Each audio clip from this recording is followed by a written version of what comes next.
Hey, what's up, guys? What I want to talk about today is exactly how incompetent Detective Mowry is. For one, if you're going to do a cast report, shouldn't it be with the most up to date software that there is? I mean, because after all, if you're getting told by your computer to update the cast software to software number 38 and you're using cast software number 33, shouldn't you go ahead and do what the update suggests? Yeah, update it to number 38. But not apparently to Detective Mowry, because he did this cast report using software 33 when it distinctly told him to update his software. And he didn't. So, exactly how accurate is that cast report now, since he didn't use the software update? Personally, I think the cast report should be tossed out since he inadequately used the wrong software.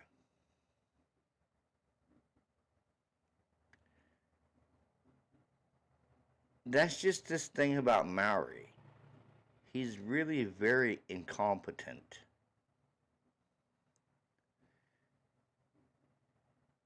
Yet that was just very odd. If you're getting told by your freaking computer to update your software, why don't you do it? Like, seriously, why don't you update your software? If you're going to do something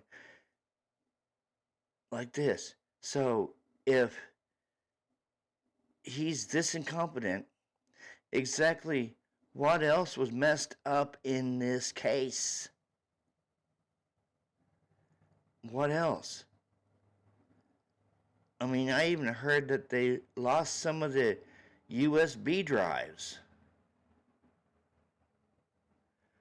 Like, exactly what kind of Keystone Cop operation is the Moscow police running? I'm sorry. That's just the way I see him. I see them as Keystone Cops. All they need is the funny music going on in the background when they're talking on the stand, because clearly they don't know what the hell they're doing. Clearly they don't. I mean, look at Brett Payne. Oh, I let somebody smarter than me do my paperwork. Seriously? You let somebody smarter than you do your paperwork?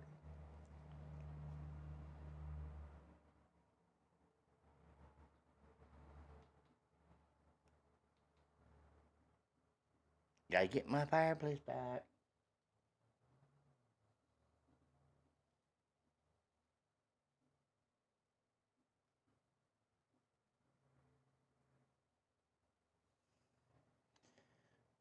Like,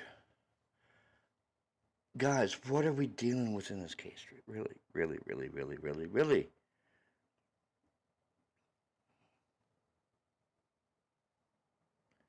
Like, seriously.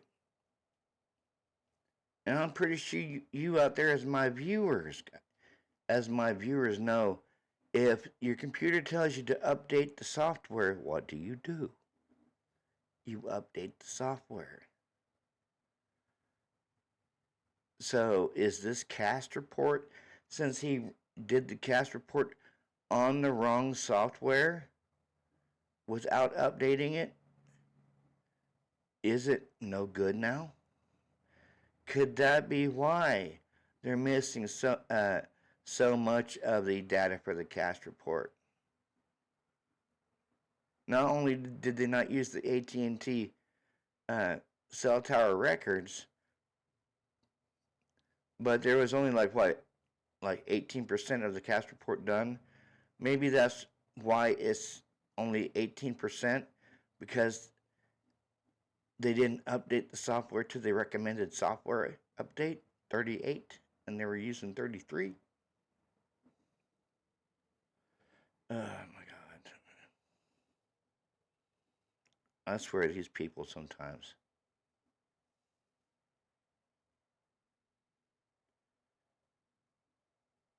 So we have Maori, we have Payne, a couple of this, two of the biggest Keystone cops I've ever met. Well, I haven't met them personally, but as I've seen them, I swear sometimes I hear the Looney Tunes theme playing in the background when I see Maori and Payne. Which one's Bugs Bunny and which one's Daffy Duck, guys? Is Maori Daffy Duck and Payne Bugs Bunny?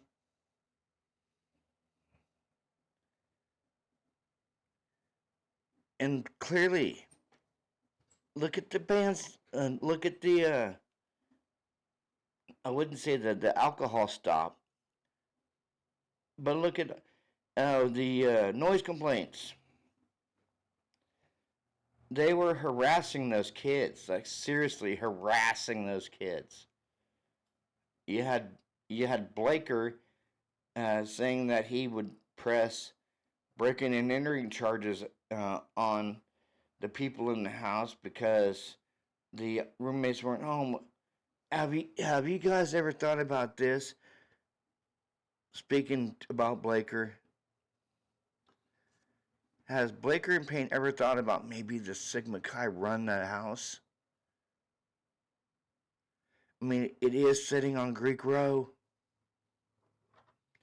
and even Blaker knows this as an off-campus sorority home. Sigma Chi is the kings of the freaking house. That's why they do all the parties there and around there. But seriously, I wish someone would give Maori a test to test his incompetence and his competency, because that was sure bullshit doing the cast report on the cast program. That wasn't the right. Yeah, you were supposed to update it. He didn't update it. He used the software 33 when you're supposed to use the updated 38. Exactly. What else, guys? What else on this case did they not do properly? I mean, it just makes you wonder. I mean, it really does. Is this the only time that they screwed up in this case? No. No. No, this is not the only time. You see oddities and inconsistencies through the entire case. The entire case. You really do. Like, why clear people so quickly without properly vetting their alibis? I'd kind of like to know that. Why are you not properly vetting their alibis? Why are you clearing everybody so quickly?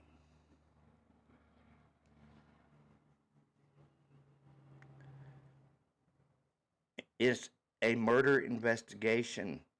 You're not supposed to clear people so quickly. You're supposed to vet their alibis, and you're supposed to corroborate exactly where they were at that times around the time of the murders. You're supposed to double check their alibis. Get a hold of, yeah, if they put somebody down that they're with, get a hold of that person and see if they were with that person, or see if there was anybody at that at the place where they said that they were. See, reach out and see if there was anybody there that saw them there I mean, we all know how alibis work. You're supposed to check, recheck, verify, vet, and double check. Well, not according to the Moscow PD, because they just they cleared them all really, really quickly. I mean, even Christy G said that they cleared people too quickly. Like,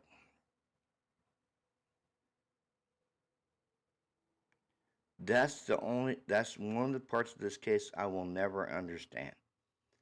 Why are you clearing people so quickly?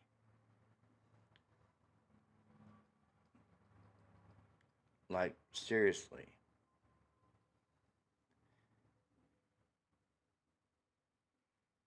You have 4 innocent, beautiful souls that lost their lives that night. Maddie, Kaylee, Xana, and Ethan. You clearly have the Moscow PD, who the more than likely hasn't dealt with anything like this probably in a long time, if that. You have a coroner or medical examiner, whatever you want to call her, that gets stuff wrong. Oh, they were all asleep and they were all stabbed to death, and we all know that's not the case, because we all know what's been coming out. Xana was awakened on TikTok. Xana had a DoorDash. So, and the injury patterns didn't match at all. You had 2 that were stabbed, and you had the Xana and Ethan who died under different injury patterns. One's an edged weapon, the other was sharp force injuries. So exactly why do we still buy into this damn coroner? Why? I don't.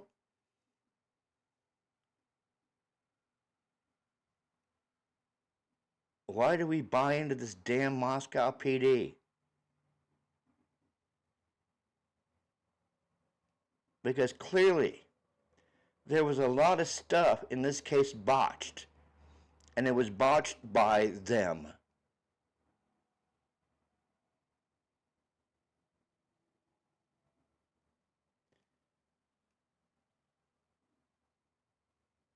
You had the alcohol stop. You had Saeed, bushy eyebrows. You had all that activity around that house between 254 and 316. But none of that matters. To them, none of that matters. The only thing that matters is 329. And their little narrative.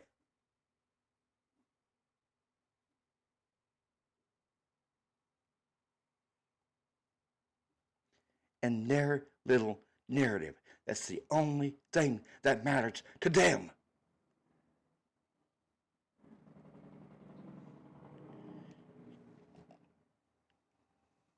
Yes, I'm kind of heated right now.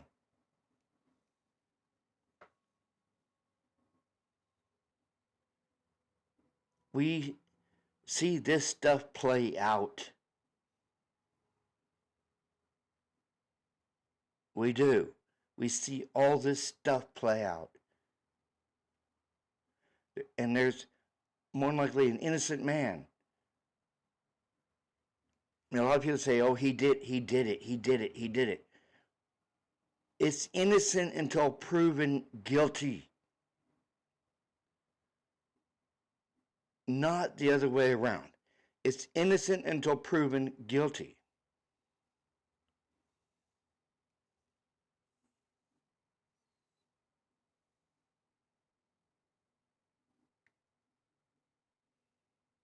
That's what the mainstream media don't realize. Or they do and they just don't give a damn?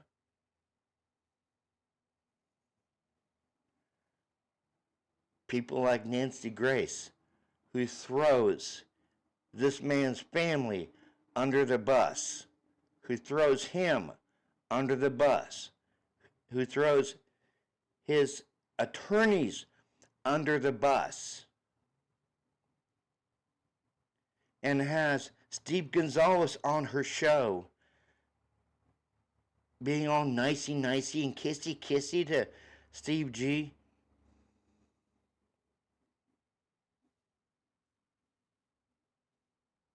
Gee, maybe someone should tell her about exactly how the Gonzalez family is. With the GoFundMe's and the fundraisers, and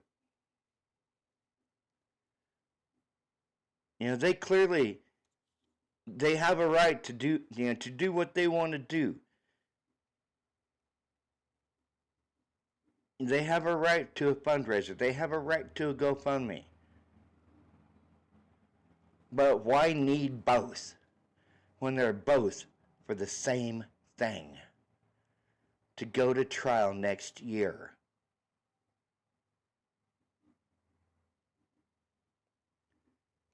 That's what I don't understand.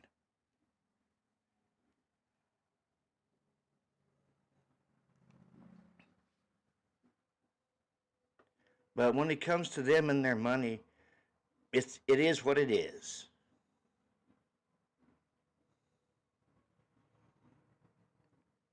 Where's Brian's parents' GoFundMe?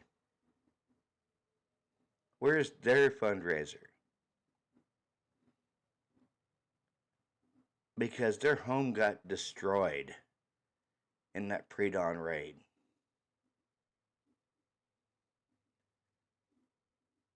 They've gotten shunned and blackballed and everything else.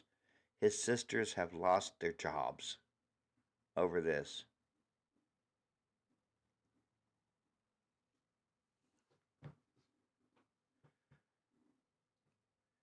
I'm sorry. Mowry is incompetent. So is Payne. They have totally botched the handling of this case.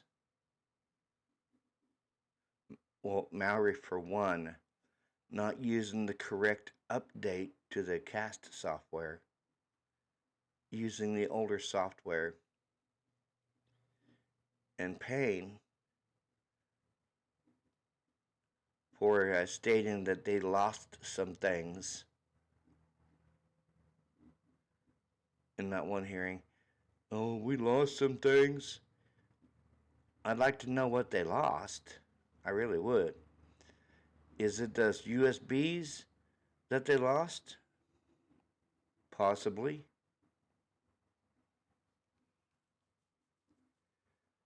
This case, guys, this case needs a complete redo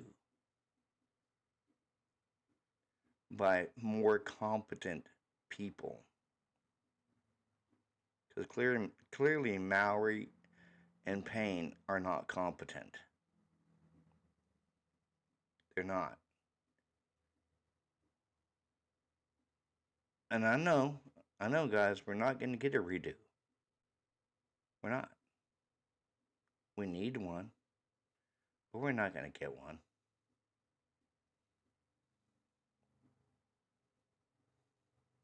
We're not. And we have Brian, who's fighting for his life.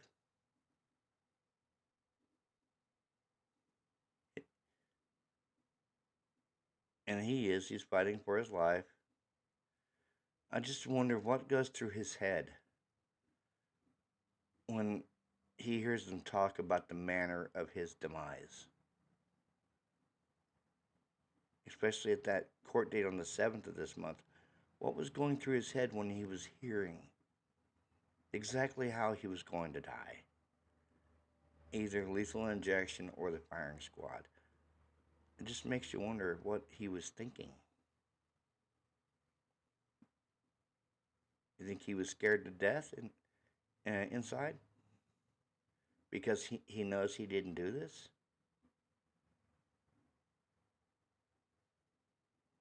Kind of makes you wonder.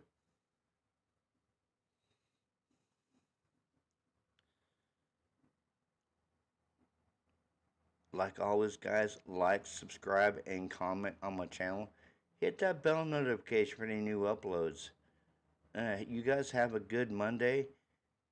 I'm kind of glad I was able to record this video for once without coughing, because I've been coughing since yesterday evening, and I'll probably start coughing again as soon as I get done with this video.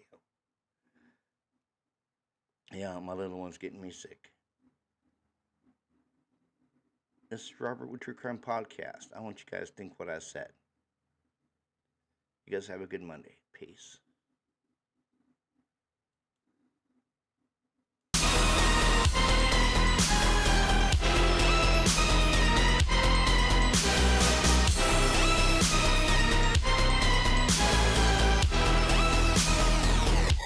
Stay in the house.